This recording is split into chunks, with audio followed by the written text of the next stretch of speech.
सभी छोटे बड़े श्रोताओं को सुनीता भटनागर का प्यार भरा नमस्कार। ऑडियो स्टोरीज के हमारे चैनल कहानी जगत में आप सभी का स्वागत है। हिंदी कहानियों की श्रृंखला में आइए आज सुनते हैं मुंशी प्रेमचंद जी द्वारा रचित उपन्यास निर्मला। यूं तो बाबू उदय भानुलाल के परिवार में 20 ही प्राणी थे।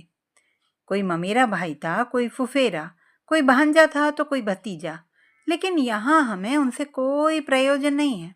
वह अच्छे वकील थे, लक्ष्मी प्रसन्न थी और कुटुंब के दरिद्र प्राणियों को आश्रय देना उनका कर्तव्य ही था। हमारा संबंध तो केवल उनकी दोनों कन्याओं से है, जिनमें बड़ी का नाम निर्मला और छोटी का कृष्णा था। अभी कल दोनों साथ साथ गुड़िया खेलती थी। निर्मला का 15वां साल था, कृष्णा का 10वां। फिर भी उनके स्वभाव में कोई विशेष अंतर न था। दोनों चंचल, खिलाड़िन और सैर तमाशे पर जान देती थी। दोनों गुड़ियों का धूमधाम से ब्याह करती थी, सदा काम से जी चुराती थी। माँ पुकारती रहती थी, पर दोनों कोठे पर छिपी बैठी रहती थी कि न जाने किस काम के लिए बुलाती हैं। दोनों अपने भाइयों से लड़ती थीं, नौकरों को डांटती थीं और बाजे की आवाज़ सुनते ही द्वार पर आकर खड़ी हो जाती थी। पर आज एकाएक ऐसी बात हो गई है जिसने बड़ी को बड़ी और छोटी को छोटी बना दिया है। कृष्णा वही है, पर निर्मला बड़ी गंभीर, एकांत प्रिय और लज्जाशील हो गई है। इधर महीनों से बाबू उदय भानुलाल निर्मला के विवाह की बातचीत कर रहे थे। आज उनकी मेहनत ठिकाने लगी है। बाबू भालचंद्र सिन्हा के ज्येष्ठ पुत्र भुवन मोहन सिन्हा से बात पक्की हो गई है। वर के पिता ने कह दिया है कि आपकी खुशी हो दहेज दें या ना दें, मुझे इसकी परवाह नहीं। हाँ, बारात में जो लोग जाएं उनका आदर सत्कार अच्छी तरह होना चाहिए, जिसमें मेरी और आपकी जगहसाई ना हो। बाबू उदय भानुलाल थे तो वकील, पर संचय करना न जानते थे। दहेज उनके सामने कठिन समस्या थी। इसीलिए जब वर के पिता ने स्वयं कह दिया कि मुझे दहेज की परवाह नहीं, तो मानो उन्हें आंखें मिल गईं। डरते थे न जाने किस किस के सामने हाथ फैलाना पड़े। 2-3 महाजनों को ठीक कर रखा था। उनका अनुमान था कि हाथ रोकने पर भी 20,000 से कम खर्च ना होंगे। यह आश्वासन पाकर वे खुशी के मारे फूले ना समाये। इसकी सूचना ने अज्ञान बालिका को मुंह ढांपकर एक कोने में बिठा रखा है। उसके हृदय में एक विचित्र शंका समा गई है। रोम रोम में एक अज्ञात भय का संचार हो गया है कि न जाने क्या होगा। उसके मन में वे उमंगें नहीं हैं जो युवतियों की आंखों में तिरछी चितवन बनकर, होंठों पर मधुर हास्य बनकर और अंगों में आलस्य बनकर प्रकट होती है। नहीं, वहाँ अभिलाषाएं नहीं हैं। वहाँ केवल शंकाएं, चिंताएं और भीरू कल्पनाएं हैं। यौवन का अभी तक पूर्ण प्रकाश नहीं हुआ है। कृष्णा कुछ कुछ जानती है, कुछ कुछ नहीं जानती। जानती है बहन को अच्छे अच्छे गहने मिलेंगे, द्वार पर बाजे बजेंगे, मेहमान आएंगे, नाच होगा, यह जानकर प्रसन्न है। और यह भी जानती है कि बहन सब के गले मिलकर रोएगी, यहाँ से रो धोकर विदा हो जाएगी, मैं अकेली रह जाऊंगी, यह जानकर दुखी है। पर यह नहीं जानती कि यह किस लिए हो रहा है।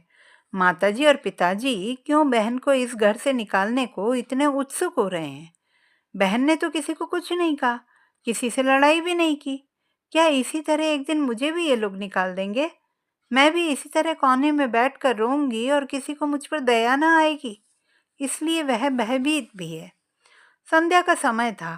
निर्मला छत पर जाकर अकेली बैठी आकाश की ओर त्रिषित नेत्रों से ताक रही थी। ऐसा मन होता था कि पंख होते तो वह उड़ जाती और इन सारे झंझटों से छूट जाती। इस समय बहुधा दोनों बहनें कहीं सैर करने जाया करती थीं। बग्गी खाली ना होती तो बगीचे में ही टहला करती। इसलिए कृष्णा उसे खोजती फिरती थी। जब कहीं ना पाया तो छत पर आई और उसे देखते ही हंसकर बोली, तुम यहाँ आकर छिपी बैठी हो और मैं तुम्हें ढूंढती फिरती हूँ। चलो, बग्गी तैयार करा आई हूँ। निर्मला ने उदासीन भाव से कहा, तू जा, मैं न जाऊंगी। कृष्णा, नहीं मेरी अच्छी दीदी, आज जरूर चलो, देखो कैसी ठंडी ठंडी हवा चल रही है। निर्मला बोली, मेरा मन नहीं चाहता, तू चली जा। कृष्णा की आंखें डबडबा आईं। कांपती हुई आवाज़ में बोली, आज तुम क्यों नहीं चलती? मुझसे क्यों नहीं बोलती? क्यों इधर उधर छिपी छिपी फिरती हो? मेरा जी अकेले बैठे बैठे घबराता है। तुम न चलोगी तो मैं भी न जाऊंगी, यहीं तुम्हारे साथ बैठी रहूंगी। निर्मला, और जब मैं चली जाऊंगी तब क्या करोगी? तब किसके साथ खेलोगी और किसके साथ घूमने जाओगी? बता। कृष्णा, मैं भी तुम्हारे साथ चलूंगी, अकेले मुझसे यहाँ ना रहा जाएगा। निर्मला मुस्कुराकर बोली, तुझे अम्मा न जाने देंगी? कृष्णा, तो मैं भी तुम्हें न जाने दूंगी। तुम अम्मा से कह क्यों नहीं देती कि मैं न जाऊंगी? निर्मला, कह तो रही हूँ, कोई सुनता ही नहीं। कृष्णा, तो क्या यह घर तुम्हारा घर नहीं है? निर्मला, नहीं, मेरा घर होता तो कोई क्यों जबरदस्ती निकाल देता? कृष्णा बोली, इसी तरह किसी दिन मैं भी निकाल दी जाऊंगी, और नहीं तो क्या। क्या तू बैठी रहेगी? हम लड़कियां हैं, हमारा घर कहीं नहीं होता। चंदर भी निकाल दिया जाएगा? कृष्णा ने कहा। चंदर तो लड़का है, उसे कौन निकालेगा? तो लड़कियां बहुत खराब होती होंगी। निर्मला बोली, खराब ना होती तो घर से भगाई क्यों जाती? चंदर इतना बदमाश है, उसे कोई नहीं भगाता। हम तुम तो कोई बदमाशी भी नहीं करती। कृष्णा ने उदास होकर कहा। एकाएक चंदर धम धम करता हुआ छत पर आ पहुंचा और निर्मला को देखकर बोला, अच्छा, आप यहाँ बैठी हैं? ओहो, अब तो बाजे बजेंगे, दीदी दुल्हन बनेंगी, पालकी पर चढ़ेंगी। ओहो ओहो। चंदर का पूरा नाम चंद्रभानु सिन्हा था। निर्मला से 3 साल छोटा और कृष्णा से 2 साल बड़ा था। चंदर, मुझे चिढ़ाओगे तो अभी जाकर अम्मा से कह दूंगी। तो चिढ़ती क्यों? तुम भी बाजे सुनना। ओहो हो, अब आप दुल्हन बनेंगी। क्यों किशनी, तू बाजे सुनेगी ना? वैसे बाजे तूने कभी सुने ना होंगे। क्यों, क्या बैंड से भी अच्छे होंगे? हाँ हाँ, बैंड से भी अच्छे, 1000 गुने अच्छे, लाख गुने अच्छे। तुम जानो क्या, एक बैंड सुन लिया तो समझने लगी कि उससे अच्छे बाजे नहीं होते। बाजे बजाने वाले लाल लाल वर्दियाँ और काली काली टोपियाँ पहने होंगे, ऐसे खूबसूरत मालूम होंगे कि तुमसे क्या कहूँ। आतिशबाजियाँ भी होंगी, हवाइयाँ आसमान में उड़ जाएंगी और वहाँ तारों में लगेंगी तो लाल पीले हरे नीले तारे टूट टूट कर गिरेंगे। बड़ा मजा आएगा। कृष्णा बोली, और क्या क्या होगा चंदर, बता दे मेरे भैया। मेरे साथ घूमने चल तो रास्ते में सारी बातें बता दूं। ऐसे ऐसे तमाशे होंगे कि देखकर तेरी आंखें खुल जाएंगी। हवा में उड़ती हुई परियां होंगी, सचमुच की परियां। अच्छा, चलो, लेकिन ना बताओगे तो मारूंगी। चंद्रभानु और कृष्णा चले गए, पर निर्मला अकेली बैठी रह गई। कृष्णा के चले जाने से इस समय उसे बड़ा क्षोभ हुआ। कृष्णा, जिसे वह प्राणों से भी अधिक प्यार करती थी, आज इतनी निष्ठुर हो गई, अकेली छोड़कर चली गई।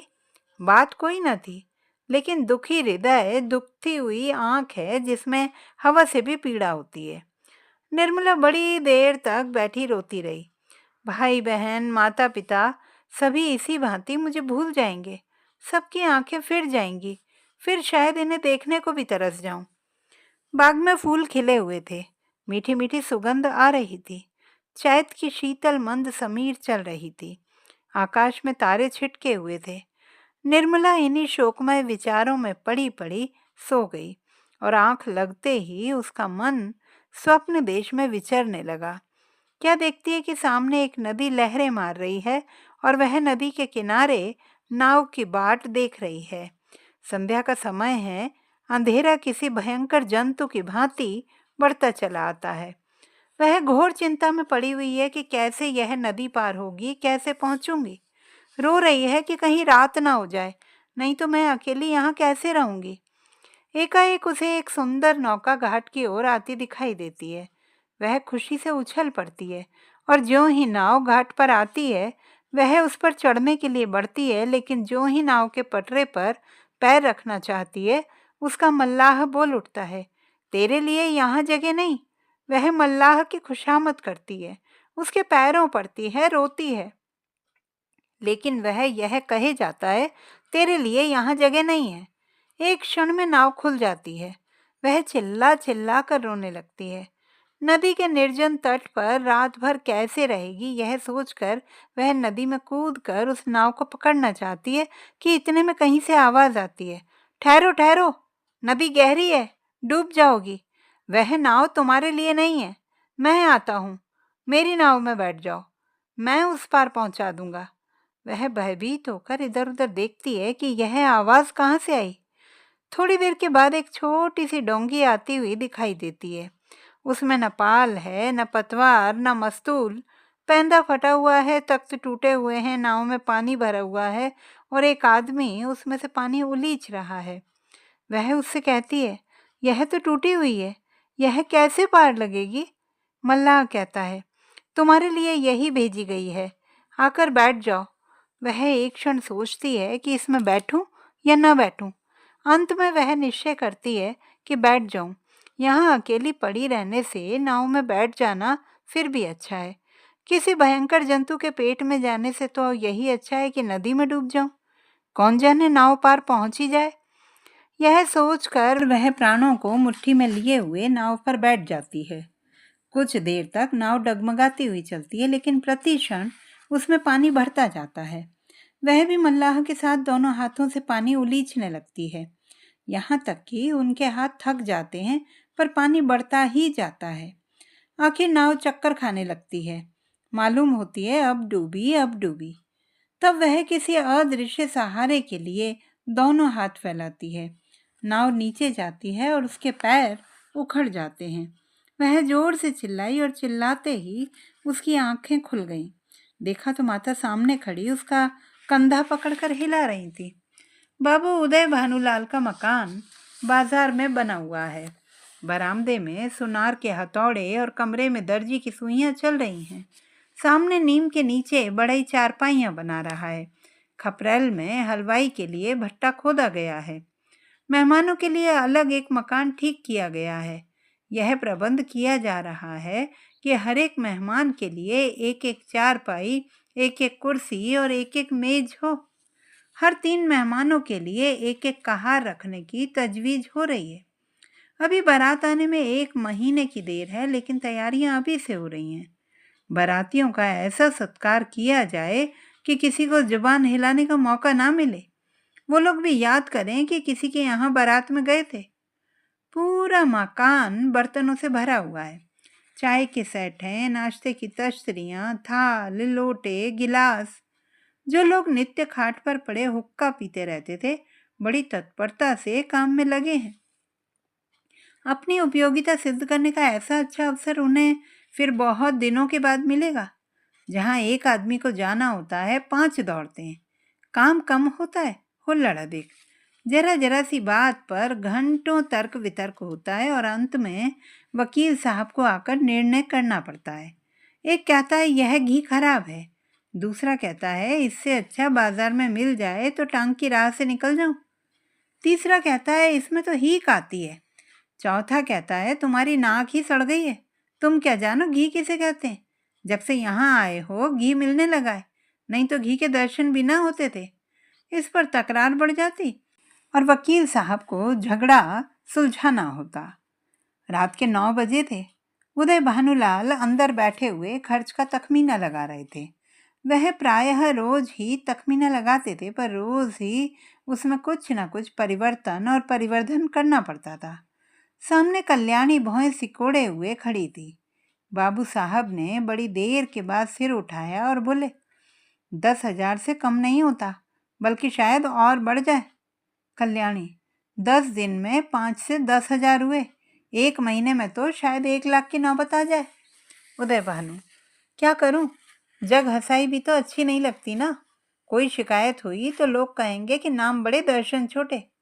फिर जब वह मुझसे दहेज 1 पाई नहीं देते तो मेरा भी तो कर्तव्य है कि मेहमानों के आदर सत्कार में कोई बात उठा न रखूं। कल्याणी, जब से ब्रह्मा ने सृष्टि रची तब से आज तक कभी बारातियों को कोई प्रसन्न नहीं रख सकता। उन्हें दोष निकालने और निंदा करने का कोई ना कोई अवसर मिल ही जाता है। जिसे अपने घर सूखी रोटियां भी मयस्सर नहीं, वह भी बारात में जाकर तानाशाह बन बैठता है। तेल खुशबूदार नहीं, साबुन टके सेर का है, जाने कहाँ से बटोर लाए हो। कहार बात ही नहीं सुनते, लालटेनें धुआं देती हैं, कुर्सियों में खटमल हैं, चारपाइयाँ ढीली हैं, जनवासे की जगह हवादार नहीं है। ऐसी ऐसी हजारों शिकायतें होती रहती हैं। उन्हें आप कहाँ तक रोकिएगा? अगर यह मौका ना मिला तो और कोई ऐप निकाल लिए जाएंगे। भाई, यह तेल तो रंडियों के लगाने लायक है, हमें तो सादा तेल चाहिए। जनाब ने यह साबुन नहीं भेजा है, अपनी अमीरी की शान दिखलाई है, मानो हमने साबुन देखा ही ना हो। ये कहार नहीं है, यमदूत हैं, जब देखिए सिर पर सवार। लालटेनें ऐसी भेजी हैं कि आंखें चमकने लगती हैं। अगर 10-5 दिन इस रोशनी में बैठना पड़े ना तो आंखें फूट ही जाएं। जनवासा क्या है, अभागे का भाग्य है जिस पर चारों तरफ से झोंके आते रहते हैं। मैं तो फिर यही कहूंगी कि बारातियों के नखरों का विचार छोड़ ही दो। उदय भानु बोले, तो आखिर तुम मुझे क्या करने को कहती हो? कल्याणी, कह तो रही हूँ, पक्का इरादा कर लो कि मैं 5,000 से अधिक खर्च ना करूँगा। घर में तो टका है नहीं, कर्ज ही का भरोसा ठहरा तो इतना कर्ज क्यों लें कि जिंदगी में अदा ही ना हो। आखिर मेरे और बच्चे भी तो हैं, उनके लिए भी तो कुछ चाहिए ना। उदय भानु, तो आज मैं मरा जाता हूँ। कल्याणी बोली, जीने मरने का हाल कोई नहीं जानता, इसमें बिगड़ने की तो कोई बात ही नहीं है। मरना एक दिन सभी को है, कोई यहाँ अमर होकर थोड़े ही आया है। आंखें बंद कर लेने से तो होने वाली बात टलेगी नहीं। रोज आंखों देखती हूँ, बाप का देहांत हो जाता है, उसके बच्चे गली गली ठोकरे खाते फिरते हैं। आदमी ऐसा काम ही क्यों करे? उदय भानु ने जलकर कहा, जो अब समझ लूं कि मेरे मरने के दिन निकट आ गए, यही तुम्हारी भविष्यवाणी है। सुहाग से स्त्रियों का जी उबते कभी नहीं सुना था, आज ये नई बात मालूम हुई। रंडापे में भी कोई सुख हो गई? कल्याणी बोली, तुमसे दुनिया की कोई भी बात कही जाती है तो जहर उगलने लगते हो। इसीलिए ना कि जानते हो कि इसे कहीं टिकना नहीं है, मेरी ही रोटियों पर पड़ी हुई है, या और कुछ। जहाँ कोई बात कही बस सिर हो गए, मानो मैं इस घर की लौंडी हूँ। मेरा केवल रोटी और कपड़े का ही नाता है। जितना मैं दबती हूँ तुम और भी दबाते हो। मुफ्तखोर माल उड़ाएं, कोई मुंह ना खोले। शराब कबाब में रुपए लुटें, कोई जबान ना हिलाए। वे सारे कांटे मेरे बच्चों के लिए ही तो बोए जा रहे ना। उदय भानु, तो मैं क्या तुम्हारा गुलाम हूँ? कल्याणी, तो क्या मैं तुम्हारी लौंडी हूँ? ऐसे मर्द और होंगे जो औरतों के इशारों पर नाचते हैं। कल्याणी बोली, तो ऐसी स्त्रियां भी और होंगी जो मर्दों की जूतियां सहा करती हैं। मैं कमा कर लाता हूँ, जैसे चाहूँ खर्च कर सकता हूँ, किसी को बोलने का अधिकार नहीं। तो फिर आप अपना घर संभालिए। ऐसे घर को मेरा दूर ही से सलाम है जहाँ मेरी कोई पूछ नहीं। घर में तुम्हारा जितना अधिकार है उतना ही मेरा भी है, इससे जौ भर भी कम नहीं है। अगर तुम अपने मन के राजा हो तो मैं भी अपने मन की रानी हूँ। तुम्हारा घर तुम्हें मुबारक रहे। मेरे लिए पेट की रोटियों की कमी नहीं है। तुम्हारे बच्चे हैं, मारो या जिलाओ, ना आंखों से देखूंगी न पीड़ा होगी। आंखें फूटी पीर गई। उदय भानु बोले, क्या तुम समझती हो कि तुम ना संभालोगे तो मेरा घर ही ना संभलेगा? मैं अकेले ऐसे ऐसे 10 घर संभाल सकता हूँ। कल्याणी बोली, कौन तुम? अगर आज के महीने दिन मिट्टी ना मिल जाए तो कहना कि कोई कहती थी। यह कहते कहते कल्याणी का चेहरा तमतमा उठा। वह झमक कर उठी और कमरे के द्वार की ओर चली। वकील साहब मुकदमे में तो खूब मीन मेख निकालते थे, लेकिन स्त्रियों के स्वभाव का उन्हें कुछ यूं ही सा ज्ञान था। यही एक ऐसी विद्या थी जिसमें आदमी बूढ़ा होने पर भी कोरा रह जाता है। अगर वे अब भी नरम पड़ जाते और कल्याणी का हाथ पकड़कर बिठा लेते तो शायद वह रुक जाती, लेकिन आपसे यह तो हो न सका। उल्टे चलते चलते एक और चरका दिया। बोले, मायके का घमंड होगा? कल्याणी ने द्वार पर रुककर पति की ओर लाल लाल नेत्रों से देखा और बिफर कर बोली, मायके वाले मेरे तकदीर के साथी नहीं है, और ना मैं इतनी नीच हूँ कि उनकी रोटियों पर जा पड़ूं। उदय भानु बोले, तब कहाँ जा रही हो? कल्याणी, तुम यह पूछने वाले कौन होते हो? ईश्वर की सृष्टि में असंख्य पापियों के लिए जगह है, क्या मेरे ही लिए जगह नहीं है? यह कहकर कल्याणी कमरे के बाहर निकल गई। आंगन में आकर उसने एक बार आकाश की ओर देखा, मानो तारागण को साक्षी दे रही है कि मैं इस घर में कितनी निर्दयता से निकाली जा रही हूँ। रात के 11 बज गए थे। घर में सन्नाटा छा गया था। दोनों बेटों की चारपाई उसी के कमरे में रहती थी। वह अपने कमरे में आई तो देखा कि चंद्रभानु सोया है।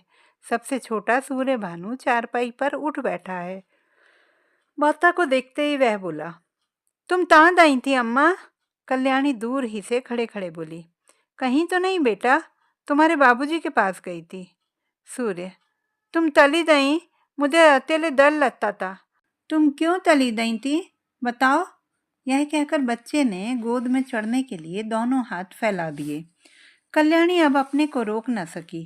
मातृ स्नेह के सुधा प्रवाह से उसका संतप्त हृदय परिप्लावित हो गया।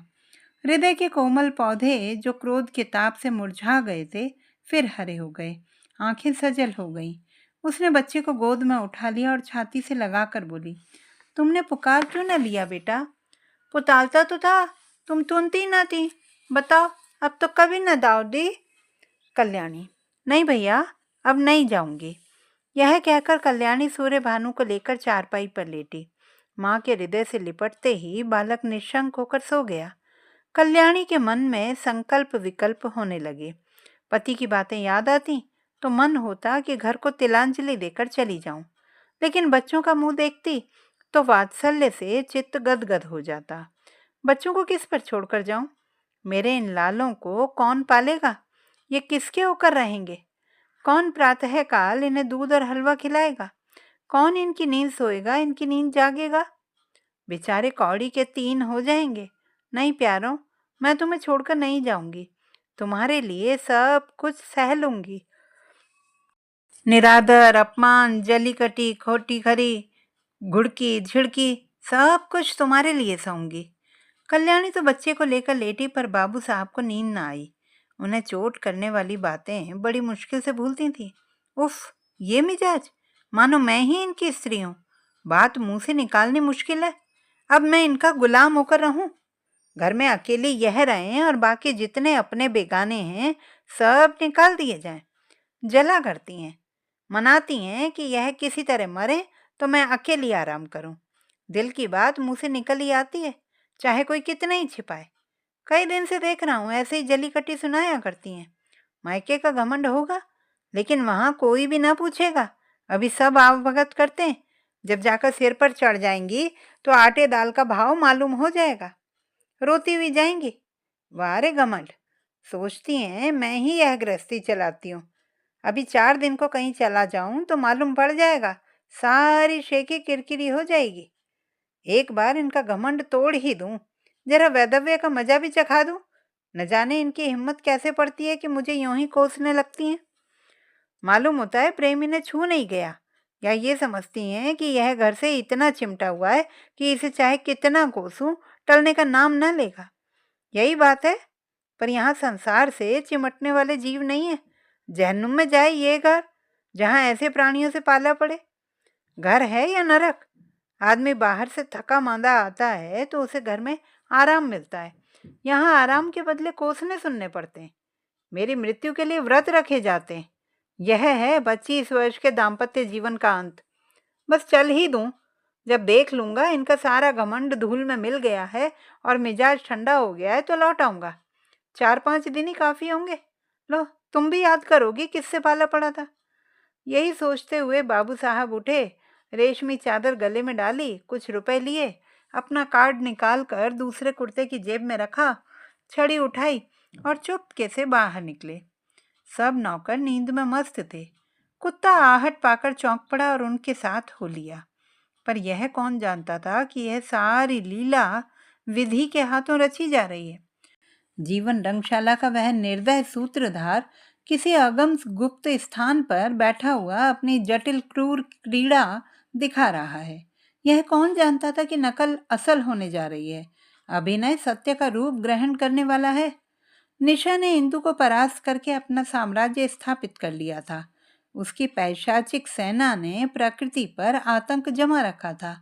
सद्वृत्तियां मुंह छिपाए पड़ी थी और कुवृत्तियां विजय गर्व से इठलाती फिरती थी। वन में वन्य जंतु शिकार की खोज में विचर रहे थे और नगरों में नर पिशाच गलियों में मंडराते फिरते थे।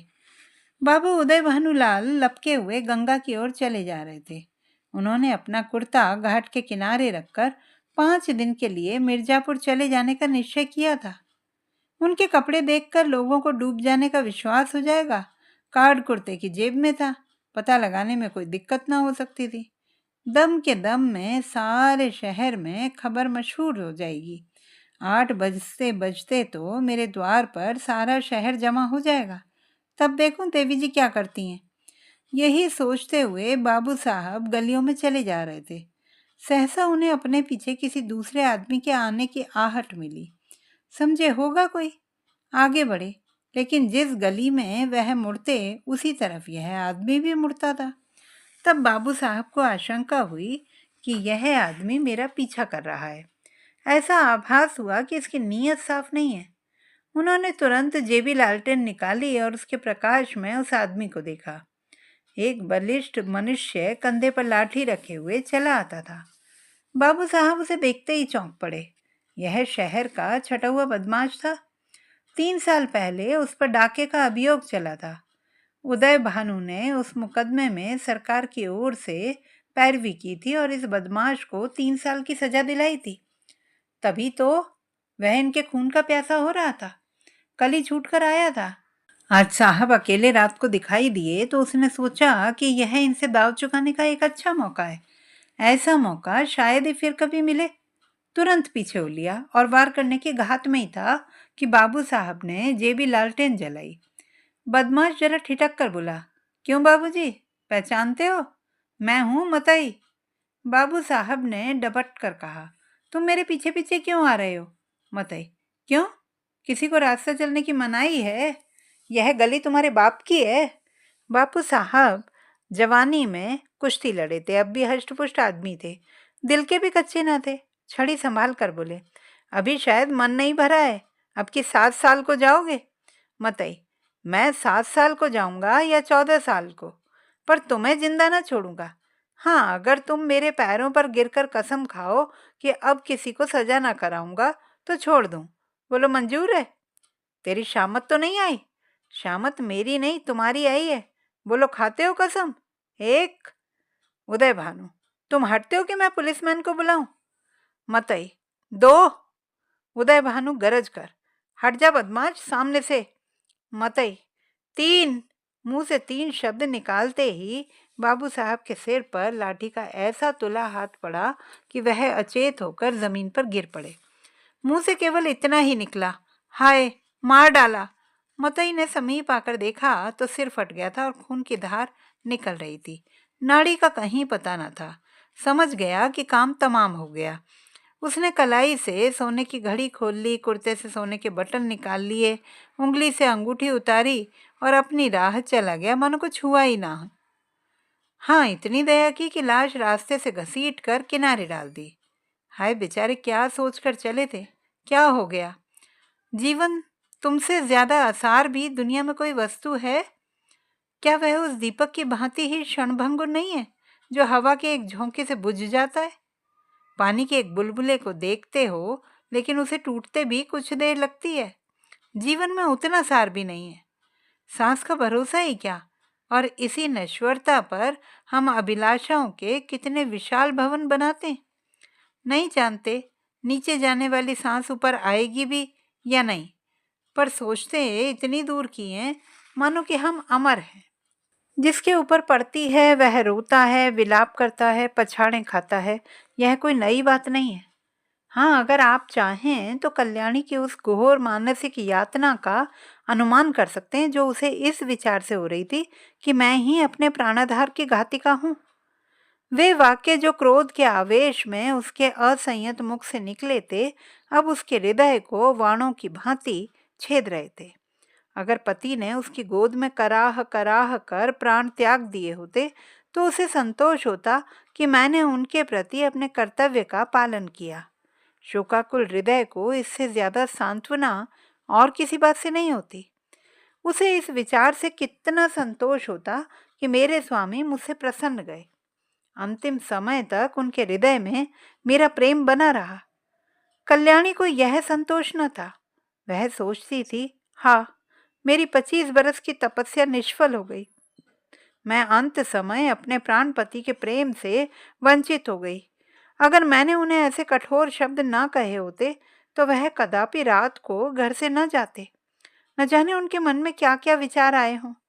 उनके मनोभावों की कल्पना करके और अपने अपराध को बढ़ा बढ़ा कर वह आठों पहर कुढ़ती रहती थी।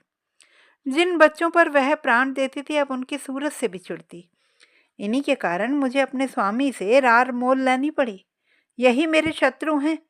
जहाँ आठों पहर कचहरी सी लगी रहती थी वहाँ अब खाक उड़ती है। वह मेला ही उठ गया। जब खिलाने वाला ही ना रहा तो खाने वाले कैसे पड़े रहते। धीरे धीरे 1 महीने के अंदर सभी भांजे भतीजे विदा हो गए। जिनका दावा था कि हम पानी की जगह खून बहाने वालों में हैं, वे ऐसा सरपट भागे कि पीछे फिरकर भी ना देखा। दुनिया ही दूसरी हो गई। जिन बच्चों को देखकर प्यार करने को जी चाहता था उनके चेहरे पर अब मक्खियां भिन भिन आती थी। न जाने वह कांति कहाँ चली गई। शोक का आवेग कम हुआ तो निर्मला के विवाह की समस्या उपस्थित हुई। कुछ लोगों की सलाह हुई कि विवाह इस साल रोक दिया जाए, लेकिन कल्याणी ने कहा, इतनी तैयारियों के बाद विवाह को रोक देने से सब किया धरा मिट्टी में मिल जाएगा और दूसरे साल फिर यही तैयारियां करनी पड़ेंगी जिसकी कोई आशा नहीं। विवाह कर देना ही अच्छा है। कुछ लेना देना तो है ही नहीं। बारातियों के सेवा सत्कार का काफी सामान हो चुका है। विलंब करने में हानि ही हानि है। अतः महाशय भालचंद्र को शोक सूचना के साथ यह संदेश भी भेज दिया गया। कल्याणी ने अपने पत्र में लिखा, इस अनाथिनी पर दया कीजिए और डूबती हुई नाव को पार लगाइए। स्वामी जी के मन में बड़ी बड़ी कामनाएं थीं, किंतु ईश्वर को कुछ और ही मंजूर था। अब मेरी लाज आपके हाथ है। कन्या आपकी हो चुकी। मैं लोगों की सेवा सत्कार करने को अपना सौभाग्य समझती हूँ, लेकिन यदि इसमें कुछ कमी हो, कुछ त्रुटि पड़े तो मेरी दशा का विचार करके क्षमा कीजिएगा। मुझे विश्वास है कि आप इस अनाथिनी की निंदा न होने देंगे। आदि। कल्याणी ने यह पत्र डाक से न भेजा बल्कि पुरोहित से कहा, आपको कष्ट तो होगा पर आप स्वयं जाकर यह पत्र दीजिए और मेरी ओर से बहुत विनय के साथ कहिएगा कि जितने कम आदमी आए उतना ही अच्छा। यहाँ कोई प्रबंध करने वाला नहीं है। पुरोहित मोटेराम यह संदेश लेकर तीसरे दिन लखनऊ जा पहुंचे। संध्या का समय था। बाबू भालचंद्र दीवान खाने के सामने आराम कुर्सी पर नंग धड़ंग लेटे हुए हुक्का पी रहे थे। बहुत ही स्थूल ऊंचे कद के आदमी थे। ऐसा मालूम होता था कि काला देव है या कोई हबशी अफ्रीका से पकड़ कर आया है। सिर से पैर तक एक ही रंग था, काला। चेहरा इतना स्याह था कि मालूम ना होता था कि माथे का अंत कहाँ है, सिर का आरंभ कहाँ है। बस कोयले की एक सजीव मूर्ति थी। आपको गर्मी बहुत सताती थी। 2 आदमी खड़े हुए पंखा झल रहे थे। उस पर भी पसीने का तार बंधा हुआ था। आप आबकारी के विभाग में एक ऊंचे ओहदे पर थे। 500 रुपये वेतन मिलता था। ठेकेदारों से खूब रिश्वत लेते थे। ठेकेदार शराब के नाम पानी बेचें, 24 घंटे दुकान खुली रखें, आपको केवल खुश रखना काफी था। सारा कानून आपकी खुशी थी। इतनी भयंकर मूर्ति थी कि चांदनी रात में लोग उन्हें देखकर सहसा चौंक पड़ते थे। बालक और स्त्रियां ही नहीं, पुरुष तक सहम जाते थे। चांदनी रात इसलिए कहा कि अंधेरी रात में तो उन्हें कोई देख ही ना सकता था। श्यामलता अंधकार में विलीन हो जाती थी। केवल आंखों का रंग लाल था। जैसे पक्का मुसलमान 5 बार नमाज पढ़ता है, वैसे ही आप भी 5 बार शराब पीते थे। मुफ्त की शराब तो काजी को हलाल है। फिर आप तो शराब के अफसर ही थे। जितनी चाय पिए, कोई हाथ पकड़ने वाला तो था नहीं। जब प्यास लगती शराब पी लेते। जैसे कुछ रंगों में परस्पर सहानुभूति है, उसी तरह कुछ रंगों में परस्पर विरोध भी है। लालिमा के संयोग से कालिमा और भी भयंकर हो जाती है। बाबू साहब ने पंडित जी को देखते ही कुर्सी से उठकर कहा, अच्छा आप हैं, आइए आइए, धन्य भाग। अरे कोई है? कहाँ चले गए सबके सब? झगड़ू, गुरदीन, छगोड़ी, भवानी, राम गुलाम, कोई है क्या? सबके सब मर गए? चलो राम गुलाम, भवानी, छगोड़ी, गुरदीन, झगड़ू, कोई नहीं बोलता, सब मर गए। दर्जन भर आदमी हैं पर मौके पर एक की भी सूरत नजर नहीं आती। न जाने सब कहाँ गायब हो जाते हैं। आपके वास्ते कुर्सी लाओ। बाबू साहब ने ये 5 नाम कई बार दोहराए, लेकिन यह ना हुआ कि पंखा झलने वाले दोनों आदमियों से किसी को कुर्सी लाने भेज दें। 3-4 मिनट के बाद एक काना आदमी खांसता हुआ आकर बोला, सरकार, इतना की नौकरी हमार की ना होई। कहाँ तक उधार बाड़ी ले लेके खाई। मांगत मांगत थेतर होए गए ना। बहाल, बको मत, जाकर कुर्सी लाओ। जब कोई काम करने को कहा गया तो रोने लगता है। कहिए पंडित जी, वहाँ सब कुशल हैं? मोटेराम, क्या कुशल कहूँ बाबूजी, अब कुशल कहाँ, सारा घर मिट्टी में मिल गया। इतने में कहार ने एक टूटा हुआ चीड़ का संदूक लाकर रख दिया और बोला, कुर्सी मेज हमारे उठाए ना ही उठाते। पंडित जी शर्माते हुए डरते डरते उस पर बैठे कि कहीं टूट न जाए और कल्याणी का पत्र बाबू साहब के हाथ में रख दिया। बहाल, अब और कैसे मिट्टी में मिलेगा? इससे बड़ी और कौन विपत्ति पड़ेगी? बाबू उदय भानु लाल से मेरी पुरानी दोस्ती थी। आदमी नहीं, हीरा था। क्या दिल था, क्या हिम्मत थी। मेरा तो जैसे दाहिना हाथ ही कट गया।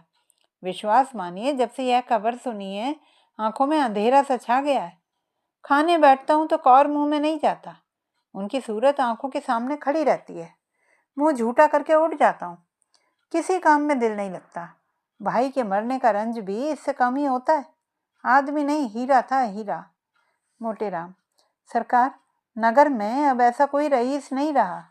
मैं खूब जानता हूँ पंडित जी, आप मुझसे क्या कहते हैं। ऐसा आदमी 1,00,000-2,00,000 में एक होता है। जितना मैं उनको जानता था उतना दूसरा कोई जान नहीं सकता। 2-3 बार की मुलाकात में ही उनका भक्त हो गया और मरते दम तक रहूंगा। आप समधिन साहिब से कह दीजिएगा कि मुझे दिली रंज है।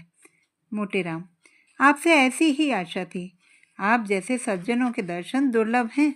नहीं तो आज कौन बिना दहेज के पुत्र का विवाह करता है।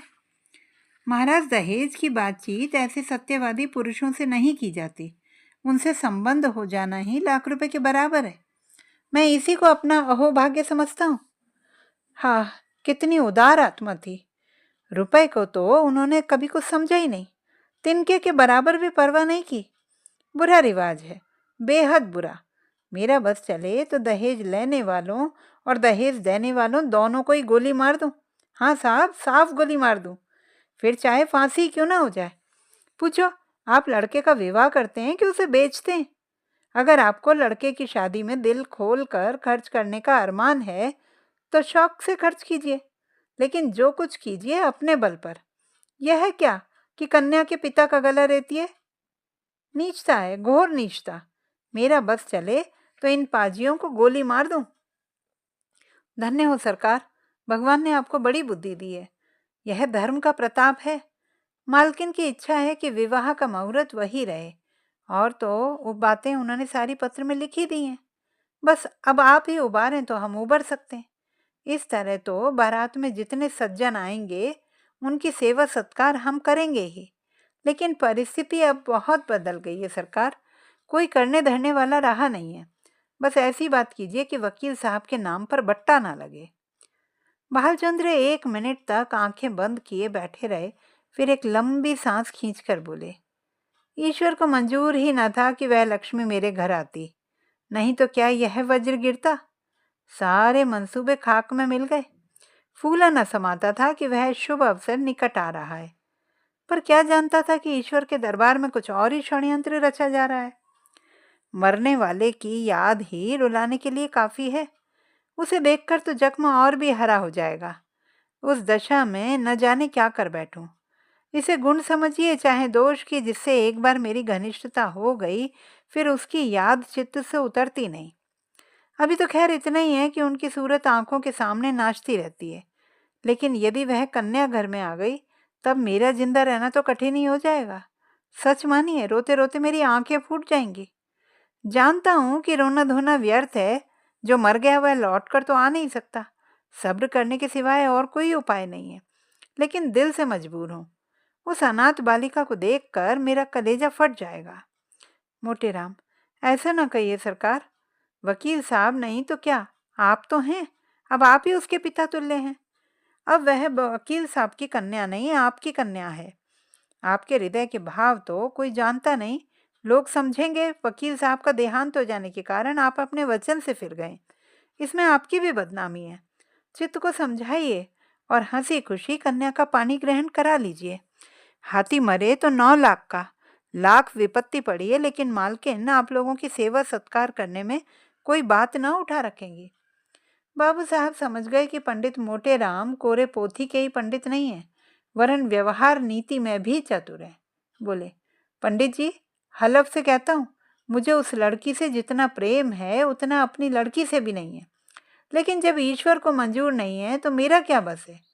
वह मृत्यु एक प्रकार की अमंगल सूचना है जो विधाता की ओर से हमें मिली है। यह किसी आने वाली मुसीबत की आकाशवाणी है। विधाता स्पष्ट रीति से कह रहे हैं कि यह विवाह मंगलमय ना होगा। ऐसी दशा में आप ही सोचिए, यह संयोग कहाँ तक उचित है। आप तो विद्वान आदमी हैं, सोचिए, जिस काम का आरंभ ही अमंगल से हो उसका अंत मंगलमय हो सकता है? नहीं, जानबूझकर मक्खी नहीं निगली जाती।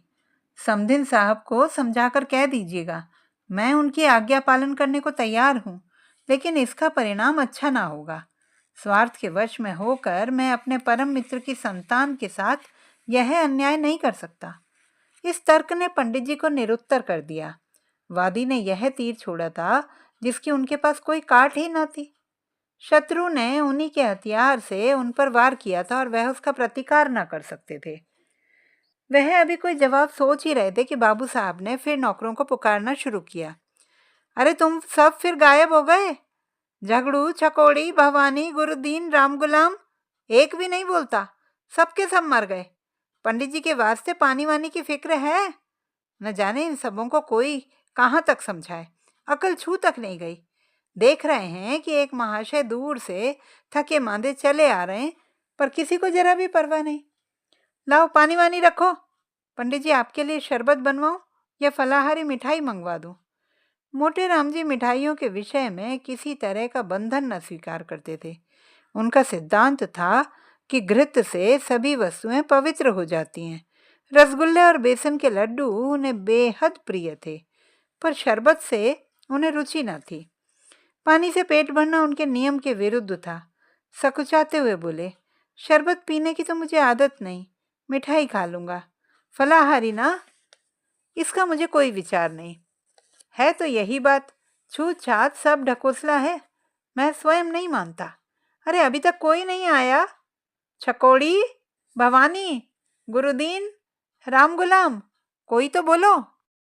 इस बार भी वही बूढ़ा कहार खांसता हुआ आकर खड़ा हो गया और बोला, सरकार, मोर तलब दे दी जाए। ऐसी नौकरी मुँह से ना होई। कहाँ लो दौरी, दौरत दौरत गोड़ पिराए लागत है। काम कुछ करो या ना करो, पर तलब पहले चाहिए। दिन भर पड़े पड़े खांसा करो, तलब तो तुम्हारी चढ़ रही है। जाकर बाजार से एक आने की ताजी मिठाई ला, जा, दौड़ता हुआ जा। कहार को यह हुक्म देकर बाबू साहब घर में गए और स्त्री से बोले, वहां से एक पंडित जी आए हैं, यह खत लाए हैं, जरा पढ़ो तो। पत्नी जी का नाम रंगीली बाई था। गोरे रंग की प्रसन्न मुख महिला थी। रूप और यौवन उनसे विदा हो रहे थे, पर किसी प्रेमी मित्र की भांति मचल मचल कर 30 साल तक जिसके गले से लगे रहे उसे छोड़ते न बनता था। रंगीली बाई बैठी पान लगा रही थी। बोली, कह दिया ना कि हमें वहां ब्याह करना मंजूर नहीं। हाँ, कह तो दिया, पर हमारे संकोच के मुंह से शब्द ना निकलता था। झूठ मूठ का होला करना पड़ता। साफ बात करने में संकोच क्या? हमारी इच्छा है, नहीं करते। किसी का कुछ लिया तो है नहीं। जब दूसरी जगह 10,000 नगद मिल रहे हैं तो यहाँ क्यों करूं? उनकी लड़की कोई सोने की थोड़ी ही है। वकील साहब जीते होते तो शर्माते शर्माते 15-20 हजार दे मरते। अब वहां क्या रखा है? एक दफा जवान देकर मुकर जाना अच्छी बात नहीं है। कोई मुंह से कुछ ना कहे, पर बदनामी हुए बिना नहीं रहती। मगर तुम्हारी जिद से मजबूर हूं। रंगीली बाई ने पान खाकर खत खोला और पढ़ने लगी। हिंदी का अभ्यास बाबू साहब को तो बिल्कुल ना था, और यद्यपि रंगीली बाई भी शायद ही कभी किताब पढ़ती हो, पर खतवत पढ़ लेती थी। पहली ही पंक्ति पढ़कर उनकी आंखें सजल हो गईं और पत्र समाप्त किया तो उनकी आंखों से आंसू बह रहे थे। एक एक शब्द करुणा के रस में डूबा हुआ था। एक एक अक्षर से दीनता टपक रही थी। रंगीली बाई की कठोरता पत्थर की नहीं, लाख की थी, जो एक ही आंच से पिघल गया। रुंधे हुए कंठ से बोली, अभी ब्राह्मण बैठा है ना? भालचंद्र पत्नी के आंसुओं को देख देख सूखे जाते थे। अपने ऊपर झल्ला रहे थे कि नाहक मैंने यह खत इसे दिखाया। इसकी जरूरत ही क्या थी? इतनी बड़ी भूल उनसे कभी नहीं हुई थी। संदिग्ध भाव से बोले, शायद बैठा हो, मैंने तो जाने को कह दिया था। रंगीली ने खिड़की से झांक कर देखा। पंडित मोटे राम जी बगुले की तरह ध्यान लगाए बाजार के रास्ते की ओर ताक रहे थे, लालसा से व्यग्र होकर। कभी यह पहलू बदलते, कभी वह। एक आने की मिठाई ने तो आशा की कमर पहले ही तोड़ दी थी, उसमें भी यह विलंब। दारुण दशा थी। उन्हें बैठे देखकर रंगीली बोली, है, अभी है, जाकर कह दो हम विवाह करेंगे। बेचारी बड़ी मुसीबत में है। तुम भी कभी कभी बच्चों की सी बातें करने लगती हो। अभी उससे कह आया हूं कि मुझे विवाह करना मंजूर नहीं। एक लंबी चौड़ी भूमिका बांधनी पड़ी। अब जाकर यह संदेश कहूंगा तो वह अपने दिल में क्या कहेगा, जरा सोचो तो। यह शादी विवाह का मामला है, लड़कों का खेल नहीं कि अभी एक बात की अभी पलट गए। भले आदमी की बात ना हुई, दिल लगी हुई। अच्छा, तुम अपने मुंह से ना कहो, उस ब्राह्मण को मेरे पास भेज दो। मैं इस तरह समझा दूंगी कि तुम्हारी बात भी रह जाए और मेरी भी। इसमें तो कोई आपत्ति नहीं है। तुम अपने सिवाय सारी दुनिया को नादान समझती हो। तुम कहो या मैं कहूँ, बात एक ही है। जो बात तय हो गई वह तय हो गई। अब मैं उसे फिर नहीं उठाना चाहता।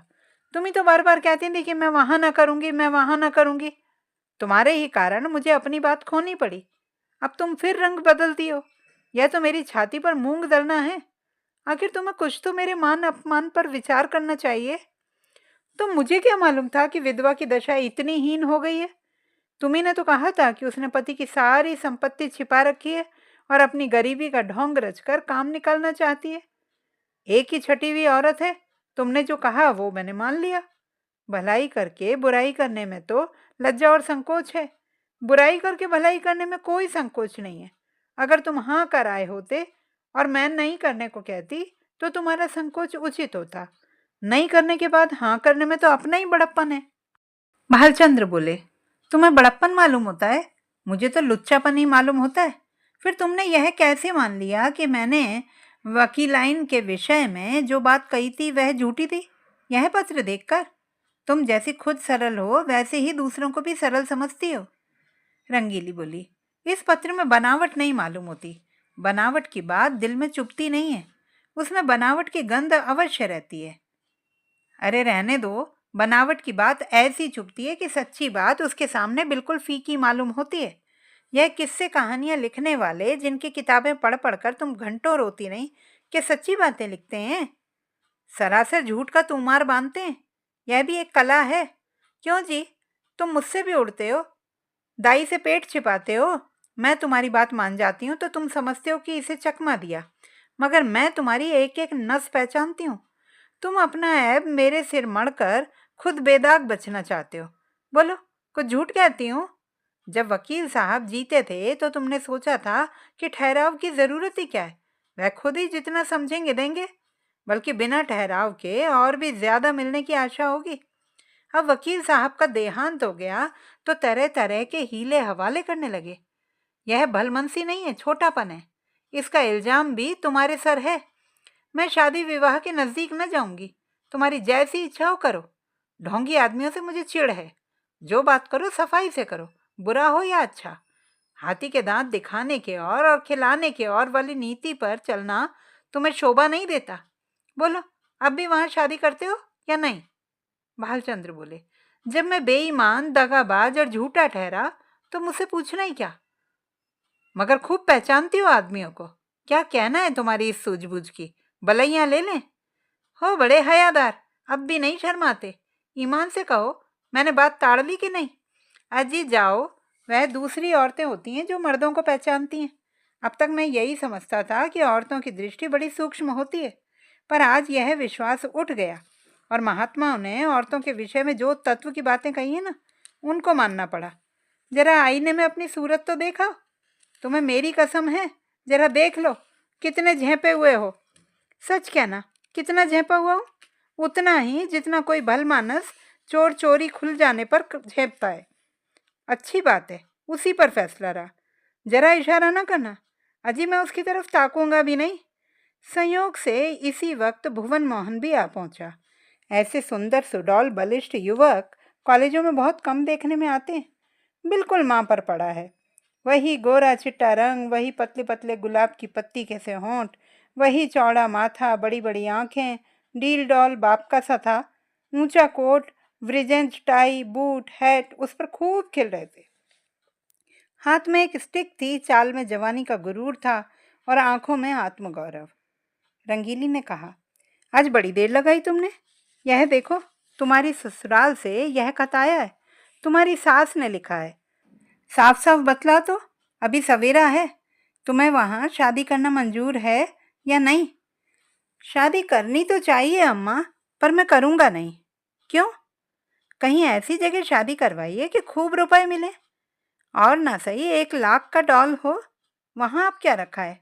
वकील साहब रहे नहीं, बुढ़िया के पास अब क्या होगा? तुम्हें ऐसी बातें मुंह से निकालते शर्म नहीं आती? इसमें शर्म की कौन सी बात है? रुपए किसे काटते हैं? 1 लाख रुपए तो लाख जन्म में भी जमा ना कर पाऊंगा। इस साल पास भी हो गया तो कम से कम 5 साल तक रुपए की सूरत नजर ना आएगी। फिर 100-200 रुपए महीने कमाने लगूंगा। 500-600 तक पहुंचते पहुंचते उम्र के 3 भाग बीत जाएंगे। रुपए जमा करने की नौबत ना आएगी। दुनिया का कुछ मजा ना उठा सकूंगा। किसी धनी लड़की से शादी हो जाती तो चैन से कटती। मैं ज्यादा नहीं चाहता, बस 1 लाख नगद हो, या फिर कोई ऐसी जायदाद वाली बेवा मिले जिसके एक ही लड़की हो। चाहे औरत कैसी ही मिले, धन सारे ऐबों को छिपा देगा। मुझे वह गालियां भी सुनाए तो भी चू ना करूं। दुधारू गाय की लात किसे बुरी मालूम होती है? बाबू साहब ने प्रशंसा सूचक भाव से कहा, हमें उन लोगों के साथ सहानुभूति है और दुख है कि ईश्वर ने उन्हें विपत्ति में डाला, लेकिन बुद्धि से काम लेकर ही कोई निश्चय करना चाहिए। हम कितने फटे हाल हो जाएं, फिर भी अच्छी खासी बारात हो जाएगी। वहाँ भोजन का भी ठिकाना नहीं, सिवाय इसके कि लोग हंसें, और कोई नतीजा ना निकलेगा। तुम बाप पूत एक ही थाली के चट्टे बट्टे हो। दोनों उस गरीब लड़की के ऊपर छुरी फेरना चाहते हो। जो गरीब हो उसे गरीबों ही के यहाँ संबंध करना चाहिए, अपनी हैसियत से बढ़कर। चुप भी रह। आया है वहां से हैसियत लेकर। तुम कहाँ के ऐसे धन्ना सेठ हो? कोई आदमी द्वार पर आ जाए तो एक लोटे पानी को तरस जाए। बड़े हैसियत वाले बने हो। यह कहकर रंगीली वहां से उठकर रसोई का प्रबंध करने चली गई। तो दोस्तों, ये थी उपन्यास निर्मला की पहली कड़ी। आगे की कहानी सुनने के लिए बने रहिए सुनीता भटनागर कहानी जगत के साथ। नमस्कार।